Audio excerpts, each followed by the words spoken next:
Oats আর আম দিয়ে ঝটপট তৈরি হয়ে যায় এইরকম একটা সুস্বাদু আর স্বাস্থ্যকর রেসিপি তোমাদের সঙ্গে আজকে শেয়ার করব।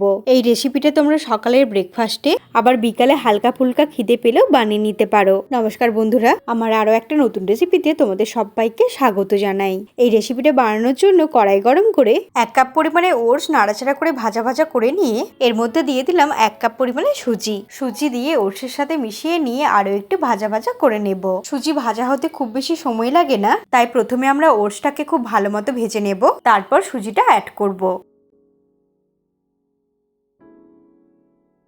সুজি অ্যাড করার পরে আরো 1 থেকে 2 মিনিটের মতো নাড়াচাড়া করে মিডিয়াম ফ্লেমে ভেজে নিচ্ছি। হালকা লাল করে সুজি আর ওটসটাকে ভেজে নিলাম। এরপর একটু ঠান্ডা হলে এগুলোকে মিক্সির জারের মধ্যে নিয়ে নেব।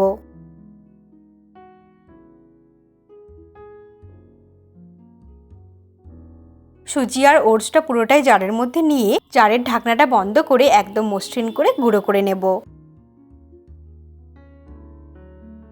ঠিক এইরকম ভাবে গুঁড়ো করে নিলাম, তবে হালকা দানা দানা থাকলে তাতে কোনো অসুবিধা নেই। এরপর একটা মিডিয়াম সাইজের পাকা আম নিয়ে নিলাম। আমটাকে ভালো করে ধুয়ে নিয়ে খোসা ছাড়িয়ে নেব।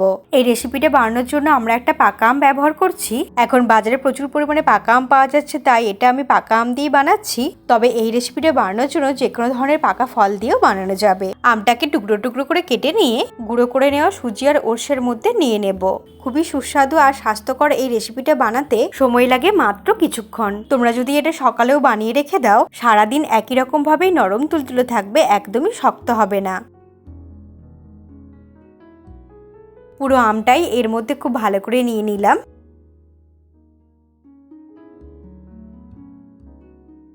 এরপর দিয়ে দিচ্ছি 1.5 চামচ চিনি। তবে আমটা কতটা মিষ্টি সেই মতো বুঝে একটু বাড়িয়ে বা কমিয়ে ব্যবহার করতে হবে। এরপর 1 কাপ জল দিয়ে জারের ঢাকনাটা বন্ধ করে একদম মসৃণ করে বেটে নেব। ঠিক এইরকম ভাবে সমস্ত কিছুকে একসাথে খুব ভালো করে পেস্ট করে নিলাম। এরপর এই মিশ্রণটা একটা বড় বাটির মধ্যে ঢেলে নিচ্ছি। এর মধ্যে দিয়ে দিলাম 1/4 টিস্পুন লবণ আর দিয়ে দিচ্ছি 1/2 চামচ গোটা মৌরি। এরপর সমস্ত কিছুকে একসাথে খুব ভালো করে মিশিয়ে নিয়ে 8 থেকে 10 মিনিট ঢাকা দিয়ে রেখে দেব। তাতে সুজিটাও খুব সুন্দর ফুলে সেট হয়ে যাবে।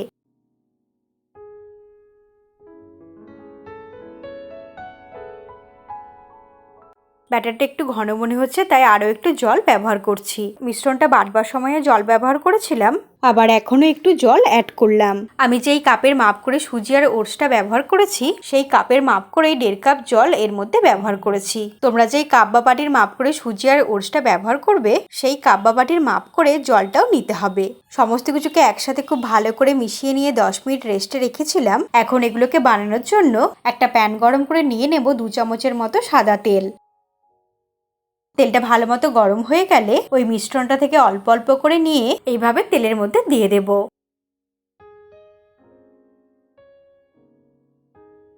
একবারে প্যানের মধ্যে যতগুলো ধরবে ততগুলো আমি দিয়ে দিচ্ছি।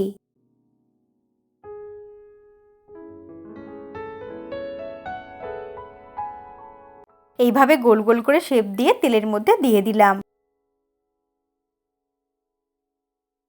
এরপর মিডিয়াম ফ্লেমে 2 থেকে 3 বার উল্টে পাল্টে হালকা লালচে রং ধরিয়ে ভেজে নিতে হবে। এগুলো দেখেই বোঝা যাচ্ছে কতটা নরম তুলতুলে হয়েছে, আর খেতেও কিন্তু খুবই টেস্টি। সুস্বাদু স্বাস্থ্যকর এগুলো খেতে আলাদা করে কোনো সবজি বানাবার প্রয়োজন হয় না। এগুলো এমনি এমনি খেতেও ভীষণই ভালো লাগে। মিডিয়াম ফ্লেমে 2 থেকে 3 মিনিট সময় নিয়ে উল্টে পাল্টে ভালো করে ভেজে নিচ্ছি। উল্টে পাল্টে নিয়ে হালকা করে এইভাবে একটু চাপ দিলে এগুলো একটু ফুলে উঠবে।